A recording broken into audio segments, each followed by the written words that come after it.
database management system. So basically, what is RDBMS, database management system? How we are managing our data?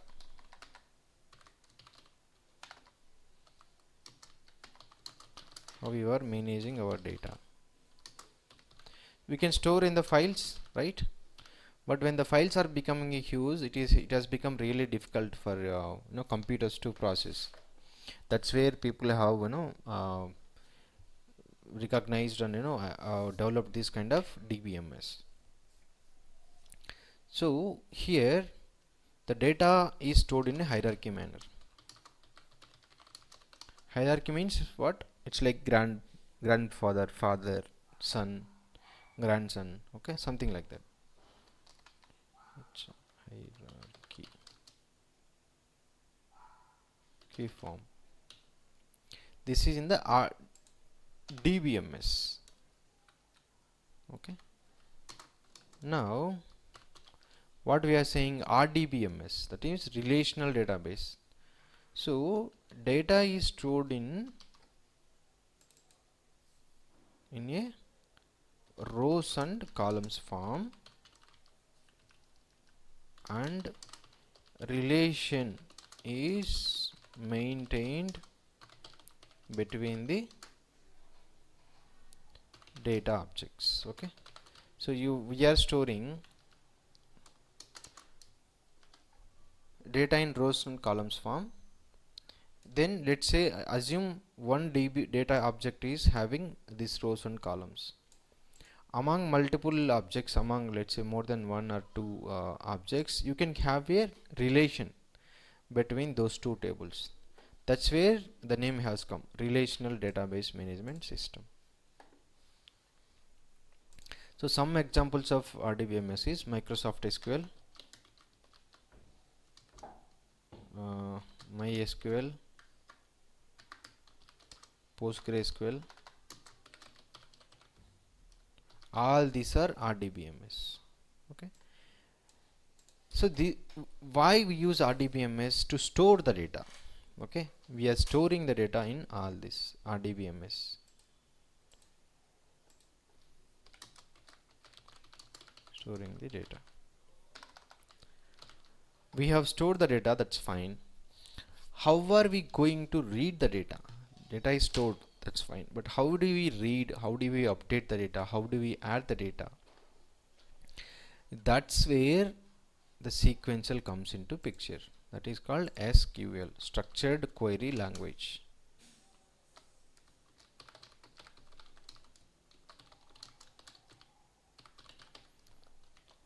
Using SQL only, we pull the data from all these databases, whatever RDBMS. This is the language, like our Python is one language, right? The same way we have SQL as language, which will help to read the data from databases. Now in SQL there are three major categories. First one is DDL, that is data definition language. So using this we create the database objects. Then DML, that is data manipulation language. Third one DQL, data query language. Using DDL we create the objects, create the DB objects. Then using DML update the data in DB objects. We update the data using DQL, read the data from DB objects. These are the three major categories we have in SQL. data definition language, data manipulation language, and data query language. There are some other categories, but that's not really important, but you can explore in the Google if you want to know what are other categories. But these are the major things which we need. Okay. Before we jump into DDL, let's understand what are the DB objects. Database objects. There are different database objects. Let's understand what is that. Table space. Table space is actually a physical memory allocated. Let's say for your DB, there is 1 GB memory is allocated. So under that you can have a table spaces. Okay. So one table space can have 0.5 GB, other one can have 0.5 GB, and we don't create table spaces. We use the default one always. Then comes the database. This is a part of the table space. It's a virtual one. Virtual memory. Virtual in the sense, let's say you have a table space of 0.5 GB. Inside you can have 10 databases. Okay, that's just a logical, not even virtual. That's a logical, which is not real. So how it would look like is, this is your table space, assume. Okay, this has some memory, TS 1 GB. This is the actual memory from your RAM.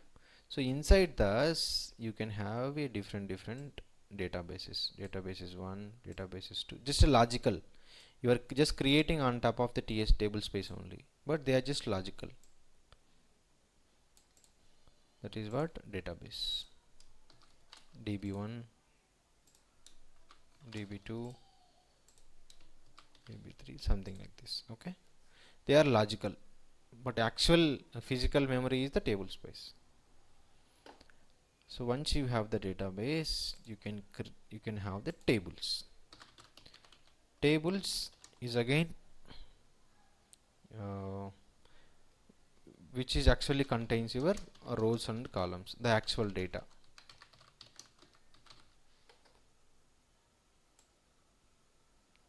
Then we have views.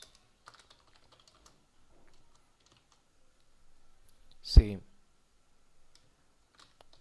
rows and columns data, but it is part of a table.